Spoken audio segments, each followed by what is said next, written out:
안녕하십니까 청년 여러분. 오늘부터 이제 신앙 특강을 시작하는데, 첫 번째 시간 하나님이 원하시는 나의 길은 무엇인가 라는 제목으로 특강을 맡게 된 윤준건 목사입니다. 반갑습니다. 몇 달 전에 미시간 주립대학교에서 발표한 세계인의 행복 지수에 의하면 한국은 48위를 기록했다고 합니다. 그걸 또 연령별로 나누어서 조사를 해보았는데 20대가 61.94로 행복 지수가 가장 낮았고, 10대가 71.43으로 가장 높았다고 기록이 나왔습니다. 물론 그 다음으로는 60대, 50대, 40대, 30대 순으로 나왔는데 좀 의외의 결과죠. 흔히 입시 지옥의 스트레스 속에 사는 10대가 가장 스트레스를 많이 받고 행복지수가 낮을 거라고 생각했는데 의외의 결과가 나왔습니다. 왜 그런 결과가 나왔을까요? 사실 10대는 입시 지옥에 시달리고는 있지만 그래도 꿈이 있기 때문입니다. 희망이 있기 때문입니다. 대학이라는 곳에 들어가기만 하면 자기 꿈을 펼칠 수 있을 것이라는 기대가 있기 때문에 그 어려움들을 이겨낼 수 있었다는 거죠. 그런데 20대가 행복지수가 낮은 것은 막상 대학에 들어와 보니까, 이제 청년이 돼 보니까 그렇게 자신들이 생각했던 목표가 산산이 깨어지는 현실을 맞이하게 되었던 겁니다. 대학만을 위해서 그동안 유보해왔던 자유도 누려보니까 별것 아니고 오히려 꿈만 잃어버리게 되었던 겁니다. 그런 의미에서 행복은 성취 후에 오는 것이 아니라 성취를 위해서 목표를 세우고 꿈을 꾸고 달려갈 때 얻는 부산물이라고 합니다. 그러니까 쉽게 말하면 행복해지고 싶으면 꿈을 가지라는 겁니다. 비전을 세우라는 겁니다. 여러분 잘 아시는 헬런 켈러가 있습니다. 시각장애와 청각장애와 말을 못하는 삼중고를 겪었던 여인입니다. 근데 이 여인은 특별한 신호를 통해서 다른 사람과 대화를 나누었습니다. 누군가가 헬런 켈러에게 이런 질문을 던졌습니다. 당신은 장님으로 태어나는 것보다 더 불행한 것이 무엇이라고 생각합니까? 라는 질문을 던졌습니다. 그러자 헬런 켈러가 이렇게 대답을 했습니다. 시력은 있지만, 시력은 있어서 앞은 보지만 비전이 없어서 하나님께서 주시는 세계를 보지 못하는 사람, 그 사람이 진짜 불쌍한 사람입니다. 라고 대답을 했습니다. 시력이 있어서 눈은 볼 수 있지만, 세상을 바라보긴 하지만 비전이 없어서, 하나님이 주시는 비전을 가지지 못해서 하나님의 세계를 바라보지 못하는 사람, 그가 진짜 불쌍한 사람이라는 겁니다. 오늘은 이제 비전에 대해서 함께 생각해 보고자 하는데, 비전이라는 것, 꿈, 야망, 여러 가지 단어로 쓸 수 있겠죠. 그런데 비전과 야망은 큰 차이점이 있습니다. 어떤 차이점이 있느냐? 이 두 가지는 둘 다 가슴을 설레게 합니다. 미래에 대한 꿈을 꾸게 합니다. 그리고 현실을 살아갈 수 있는 에너지를 제공합니다. 이런 면은 사실은 둘 다 비전과 야망은 같은 어떤 의미가 있겠죠. 그렇지만 비전과 야망은 굉장히 중요한 차이점이 있습니다. 비전은 하나님이 주시는 것이지만 야망은 하나님이 주시지 않는 나 자신에게서부터 출발하는 것입니다. 그리고 비전은 하나님께서 주시는 것이기 때문에 순종이 반드시 필요합니다. 그러나 야망은 순종이 필요가 없습니다. 나 자신에게서부터 나오는 것이기 때문에 순종할 필요가 없는 것이죠. 자, 이것이 구체적으로 드러나고 있는 것이 창세기 11장과 12장에 나오는 사건입니다. 이 두 사건, 바벨탑 사건과 아브라함 사건에서는 똑같은 이야기가 나옵니다. 이름을 드러내자, 이름을 창대케 하자라는 단어가 나옵니다. 그런데 바벨탑은 우리가 우리 이름을 창대케 하자라고 이야기하고 있고, 아브라함은 하나님이 내가 너의 이름을 창대케 할 것이다 라고 이야기합니다. 바벨탑은 쉽게 말하면 야망입니다. 그렇지만 아브라함은 하나님이 주시는 비전을 꿈꾸고 있었던 사람이라는 겁니다. 자, 그러면 비전은 어떻게 생기는 것일까요? 어떻게 하면 비전을 우리의 마음속에 간직할 수 있을까요? 비전은 순종할 때 생기고, 순종할 때 비전은 이루어진다는 겁니다. 창세기 12장 1절로부터 7절까지 말씀을 제가 읽겠습니다. 여호와께서 아브라함에게 이르시되 너는 너의 고향과 친척과 아버지의 집을 떠나 내가 내게 보여줄 땅으로 가라. 내가 너로 큰 민족을 이루고 내게 복을 주어 내 이름을 창대하게 하리니 너는 복이 될지라. 너를 축복하는 자에게는 내가 복을 내리고 너를 저주하는 자에게는 내가 저주하리니 땅의 모든 족속이 너로 말미암아 복을 얻을 것이라 하신지라. 이에 아브라함이 여호와의 말씀을 따라갔고 롯도 그와 함께 갔으며 아브라함이 하란을 떠날 때에 75세였더라. 아브라함이 그의 아내 사레와 조카 롯과 하란에서 모은 모든 소유와 얻은 사람들을 이끌고 가나안 땅으로 가려고 떠나서 마침내 가나안 땅에 들어갔더라. 아브라함이 그 땅을 지나 세겜 땅 모래 상수린 나무에 이르니 그때 가나안 사람이 그 땅에 거주하였더라. 여호와께서 아브라함에게 나타나 이르시되 내가 이 땅을 내 자손에게 주리라 하신지라. 자기에게 나타나신 여호와께 그가 그곳에서 제단을 쌓고 거기서 베델 동쪽 산으로 옮겨 장막을 치니 서쪽은 베델이요 동쪽은 아이라. 그가 그곳에서 여호와께 제단을 쌓고 여호와의 이름을 부르더니 점점 남방으로 옮겨갔더라. 자, 이 아브라함의 가족을 한번 잘 생각해 보십시오. 아브라함의 아버지는 데라입니다. 이 데라가 어디에서 살았느냐 하면 갈대아 우르라는 동네에 살았습니다. 지금의 이라크 지방이죠. 그곳에서 살다가 이제 이민을 결심합니다. 어디로 가려고 이민을 결심했냐면 이 지중해 연안에 있는 가나안 땅으로 오려고 이민을 결심합니다. 그런데 이 갈대아 우르, 지금의 이라크 지방에서 지금 이스라엘 땅으로 오려고 하면 이 아라비아 강야를 지나가야 됩니다. 그러다 보면 도적대들도 많고 하다 보면 여러 가지 위험에 노출될 가능성이 많기 때문에 강을 따라서 위쪽으로 올라갑니다. 그래서 중간 기착지에 도착한 곳이 어디냐면 여러분 아시는 것처럼 하란입니다.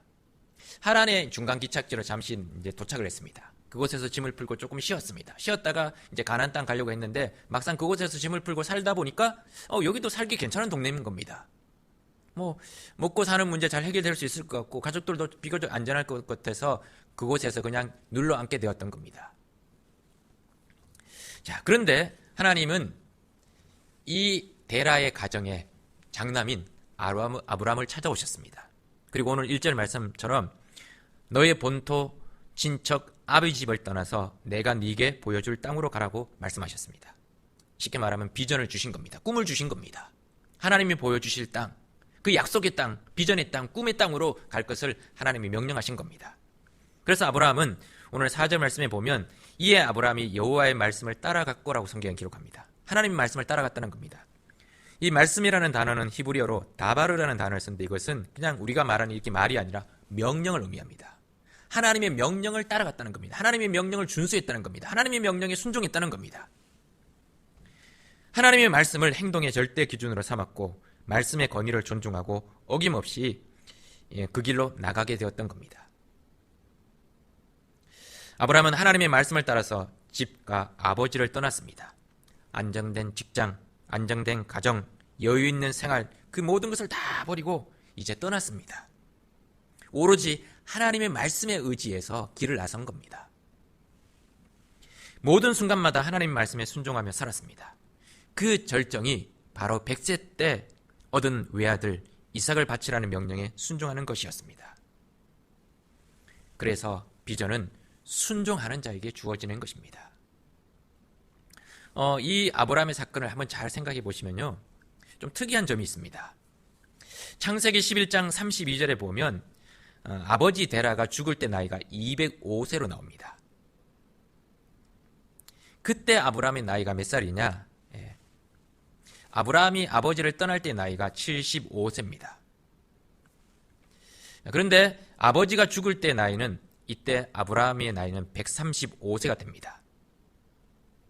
그러니까 쉽게 말하면 아브라함이 아버지 데라를 떠날 때, 하란에서 하나님 말씀에 따라서 떠날 때 나이가 아브라함이 75세인데 그때 아버지 데라는 살아있었고 그리고부터 60년이 지나서야 아버지가 죽게 되었다는 겁니다.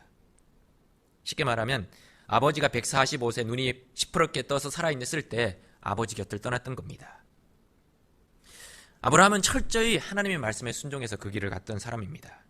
그렇기 때문에 결국 아브라함은 하나님이 주시는 비전을 이루는 믿음의 조상이 될 수 있었던 것입니다.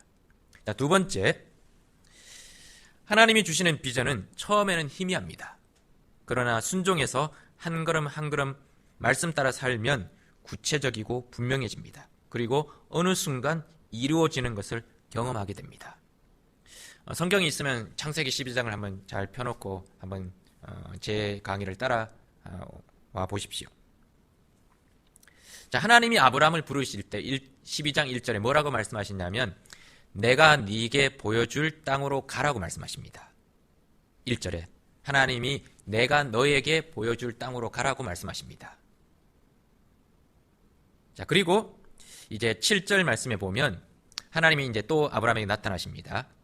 그래서 뭐라고 말씀하시냐면 여호와께서 아브라함에게 나타나 이르시되 내가 이 땅을 내 자손에게 주리라 라고 말씀합니다. 1절에서는 내가 너에게 보여줄 땅으로 가라고 말씀하셨습니다. 그런데 7절에서는 뭐라고 말씀하시냐? 이 땅을 너와 내 자손에게 줄 것이다 라고 말씀하십니다. 여기에서 우리가 생각해 볼 수 있는 것은 하나님이 아브라함에게 너의 본토 친척 아버지 집을 떠나서 내가 너에게 보여줄 땅으로 가라고 말씀하시잖아요. 그런데 이 성경을 잘 보시면 구체적인 장소를 말씀하지 않으십니다. 어디로 가라고 말씀하지 않으십니다.